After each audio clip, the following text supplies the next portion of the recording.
Hello everyone, কেমন আছো সবাই? আবার তোমাদের সাথে একটা নতুন ব্লগ শেয়ার করতে চলে এসেছি। সকাল সকাল ঘুম থেকে উঠে তিনজনে মিলে রেডি হয়ে বেরিয়ে গেলাম।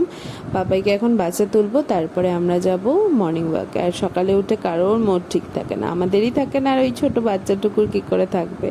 তাও তাকে আদর করে ভালোবাসা দিয়ে রেডি করে নিয়ে চলে যাই বাসে তুলতে। এই যে গুটি গুটি পায়ে পৌঁছেও গেলাম, বাসের জন্য দাঁড়িয়ে আছি।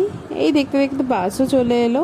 আর এই টাইমটা আমি ওকে খুব মিস করি, জানো তো, এই স্কুলে যতক্ষণ থাকে। কিন্তু জানি ওর জন্য খুব ভালো সময় এটা, কারণ বাসে ফ্রেন্ডসদের সাথে গল্প করতে করতে আনন্দ করতে করতে যায়, দেন ওখান থেকে স্কুল করে বাড়ি আসে।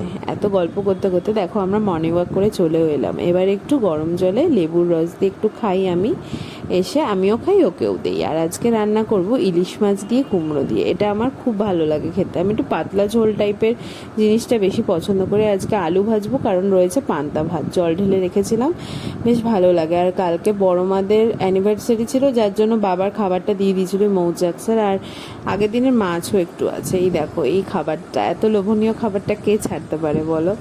এই খাবারটা খেয়ে পেটটা ঠান্ডা করে দেন বসে পড়লাম। ওর নোটস কিছু আমি আমার কপিতে করে রাখি, যাতে ওর কপি স্কুলে থাকলে আমি ওকে পড়াতে পারি। এগুলো কাজ কমপ্লিট করে বেরিয়ে পড়লাম একটু চাপাডালির উদ্দেশ্যে, কারণ ওখান থেকে পাপাইকে নিয়ে আমি একটু কিছু কেনাকাটি আছে, শপিং করার আছে, কারণ আমাদের অ্যানিভার্সারি একদিন পরই। তো পাপাইকে নিয়ে সেখানে চলে গেলাম। আর ও তো বেশিক্ষণ থাকতে চায় না, তাড়াতাড়ি কমপ্লিট করে বাড়ি ফিরলাম। আবার বিকেলে বেরিয়ে আরও কিছু শপিং করার ছিল, কিছু গিফটস কেনার ছিল, কারণ বড় মাদের অ্যানিভার্সারি ছিল বললাম, সেই গিফটসগুলো দেওয়ার জন্য কিনতে গেছিলাম। আর এটা হলো আমাদের দোকান, তোমরা যারা চেনো না তারা একটু দেখে নাও, আমাদের হাটখোলা মোড়ে দোকান। তো চলো আজকে আসি আবার নতুন ভিডিও নিয়ে।